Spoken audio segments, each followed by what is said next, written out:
Hello, I'm Brian Sapinski from Lost Silver Productions, and welcome to this week's edition of Convention Attention Abridged, where we give you the news of the week with a slash and dash of reflection and a meaty helping of pun and fun. So let's see what's being served up to you this week.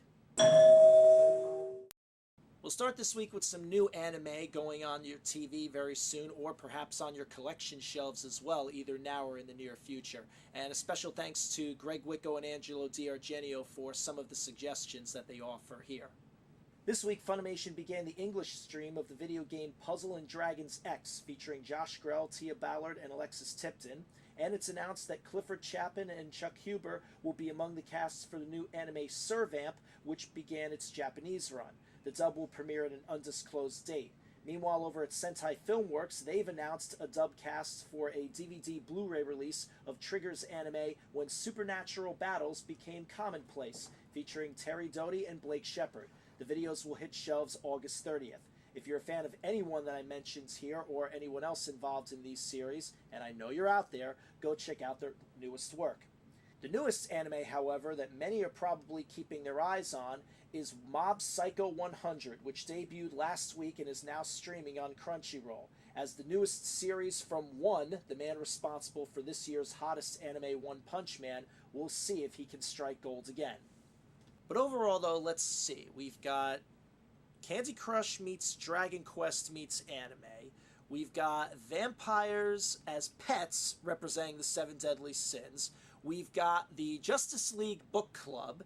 And we have a kid who has powers that are raging to come out, just like every X-Men mutant we've ever seen before, only this kid doesn't have Professor Xavier to help bail him out. Quite an eclectic mix, eh? Which one you guys prefer to see? Let me know in the comments section below. After the debacle of Mighty No. 9 a couple of weeks ago, a fan group is setting out to right a previous wrong in order to take its place. The group has decided to go after the Mega Man DOS games, which I didn't even know existed before I came across this piece. Originally, these games were the critical bombs of the franchise, as is evidenced by their decidedly different look and feel to the Blue Bomber, plus having no music, among other things. Well, thanks to this fan makeover, the game now resembles the NES games of old and features additional bonuses like adapting levels based on the order you conquer them, which was a feature of the X series, as well as the ability to create and customize your own levels. Mega Man Maker, anyone? The game is still a work in progress, but you can download it in its current form at Steam Workshop and offer your feedback. If this is the remake you were hoping for, go get it now. Okay, let's get to the Pokemon news. I mean, sheesh, I felt like this week was meaningless without Pokemon here to back everything up. Hope we don't have to change the name of the podcast or anything. Well, let's start first with the non-gaming news of the week in the world of Pokemon, because it's time for Ash and the Pokemon. Pika Pika goes to the movies. This week, Legendary Entertainment struck a deal with the Pokemon Company to go where Pokemon has never gone before. Live action. Yes, starting next year, Legendary Pictures will begin production on the first live-action Pokemon film, and the film will feature the Detective Pikachu character that debuted this past winter in the Meitante Pikachu 3DS game earlier this year. Oh boy. Should we be worried about this one, folks? I mean, consider this. We've seen several anime get the live-action treatment, some of which are here on the Card Sharks cards behind me here, and they have all been met with much criticism or disastrous reviews because of one thing or another, either just poor, ridiculous adaptations, or, as we know with some of the anime behind me here, the casting, but we'll save that for another time. You know who I mean.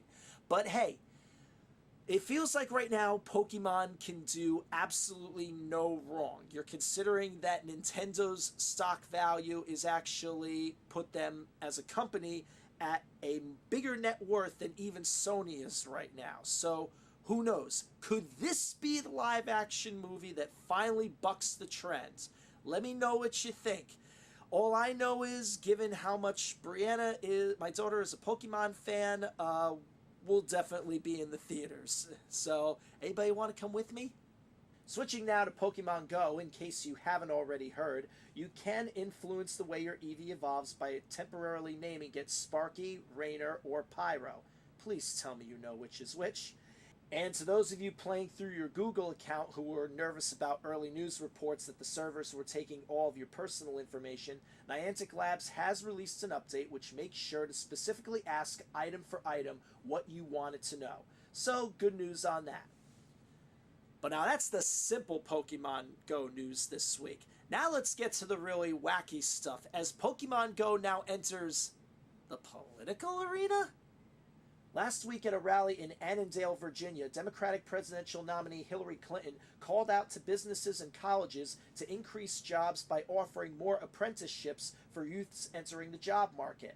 But in what was probably the most awkward pun segue I've heard in a long time, she played to the youth's obsession with apps in this plea when she said, quote, "I don't know who created Pokemon Go, but I'm trying to figure out how we get them to have Pokemon Go to the polls."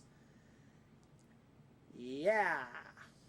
And not to be outdone, Donald Trump's camp had their own zinger when they made a Facebook post depicting Hillary as a Pokemon with a combat power of 1 and a Pokedex description saying that she's a career politician destined for unemployment. This is why I don't want to vote for either one of them. Let us have nice things, you two, and not ruin it for us. Please cut this out. We're never going to get away from this, are we, folks? Well, for now, though, we're going to have to get away from here because that's the end of this week's edition of Convention Attention Abridged. Please join us for our next podcast, hopefully a bit more sane than this one and this news.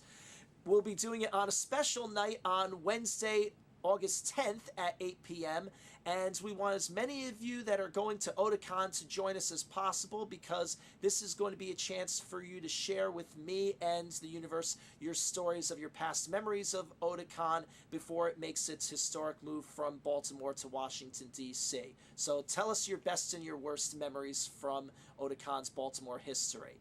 And in the meantime, if you like this and our other videos, please make sure to subscribe to us here on YouTube and on Facebook at facebook.com/LostSilverProductions. And please support our Patreon page at patreon.com/LostSilver, all of which are in the links below, for your chance to support our convention game shows, some of which may be coming soon, and for a chance to score some cool swag, maybe even some of the Card Sharks cards that you see behind me here. I'm Brian Sapinski from Lost Silver Productions, and we'll see you on the con floor real soon.